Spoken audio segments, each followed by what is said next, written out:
The principles for creating propulsion apply equally to all swimmers. However, all swimmers are not equal.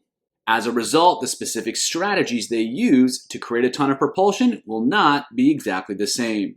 Let's take a look at the commonalities among elite swimmers, as well as the differences. Hi everyone, Andrew here, helping you help your swimmers get faster.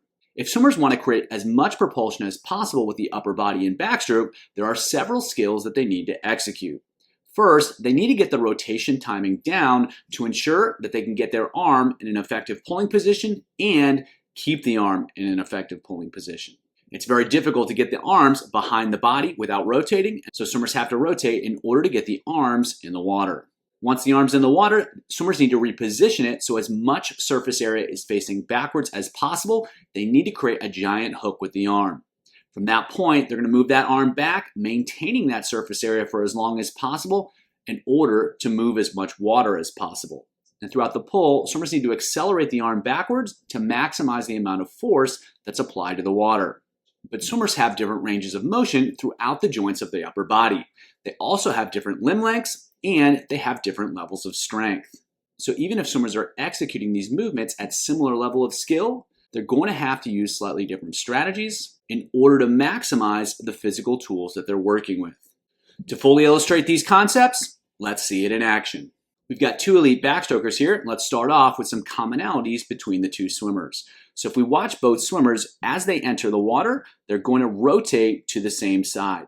We can see that on the left here and then right behind her on the right. That's a critical movement because if swimmers stay flat to the water like the swimmers are now, it's very difficult to get the arm deep enough and positioned backwards so that swimmers can move themselves forward.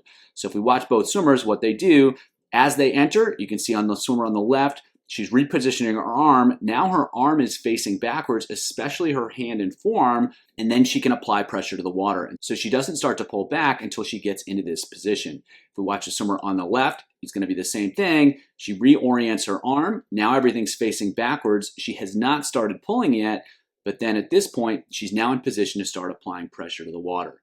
And on the left, the swimmer, once they're in that position, she holds that position for as long as possible. She's got to let go of it eventually as the arm comes to the body. It's very difficult to keep the forearm facing backwards, and so she's going to transition to the finish and then the recovery.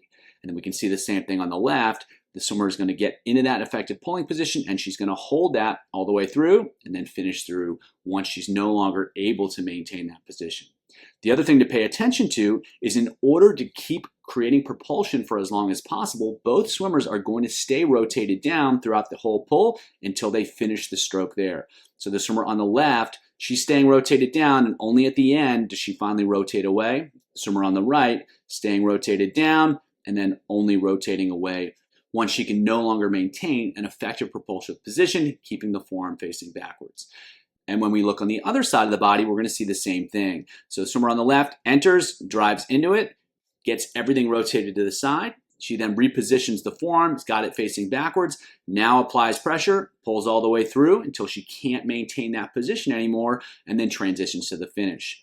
Look at the swimmer on the right, we're going to see the same thing, driving in, setting it up, and then pulling back, and then switching away from that once she can no longer maintain position.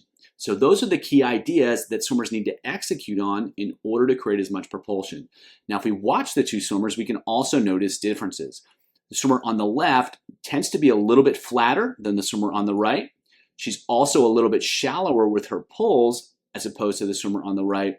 And the swimmer on the right is also bending the elbow a little bit more and getting the arm a little bit deeper.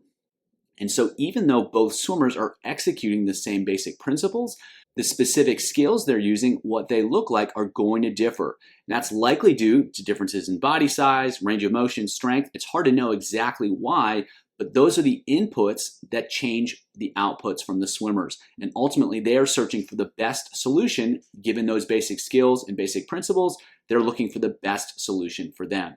And ultimately, the closer they can get to that, the faster they are going to swim. But regardless, they've got to get on their side right away. When they enter, they've got to reposition the arm so that as much of the arm is facing backwards before applying pressure to the water. Then they need to pull back, holding that position all the way through, and they need to accelerate all the way through as much as possible.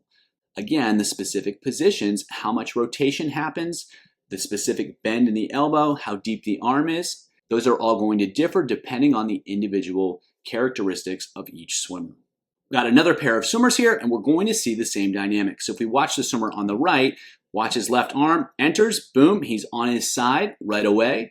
He's setting up the stroke. He's got everything facing backwards, and now he's applying a ton of pressure, holds that for as long as he can, and then transitions to the finish and then into the recovery. And then on the other side, driving it in, getting on the side, setting things up, then applying pressure, holding that all the way through. So the same basic skill set as compared to the previous swimmers, again, but it's going to be a little bit different as this athlete is physically different. Now, if we look at the swimmer on the left, we're going to see the same thing. So entry on the left hand, driving in, getting on the side, then setting up the stroke, then pulling back, and then doing so again on the other side. You can see that big hook at the top of the stroke, and then he's applying pressure straight back. And so the same basic skill set, both these swimmers are exhibiting that. However, when we look at it more closely, we can see some differences. So the swimmer on the left is rotating a little bit more. They're getting the arms deeper in the water, and they're driving into the stroke a little bit more.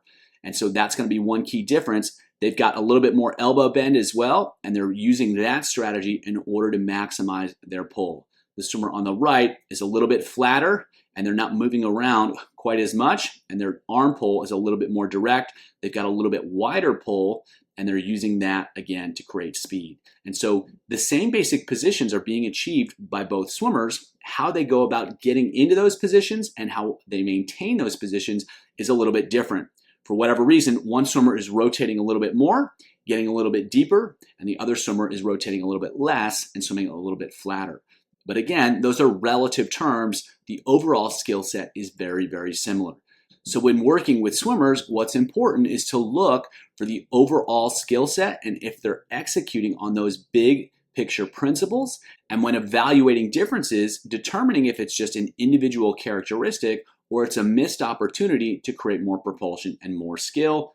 Making that determination is really, really important because if a swimmer has an obvious flaw, it does need to be addressed. But if it's just an individual characteristic, that doesn't necessarily need to change. And in some cases, it may be the most effective strategy for a given swimmer, and it's something we wouldn't want to change. So as much as possible, it's key to focus on those major principles and help swimmers find the best way to execute those principles within their own physical structure.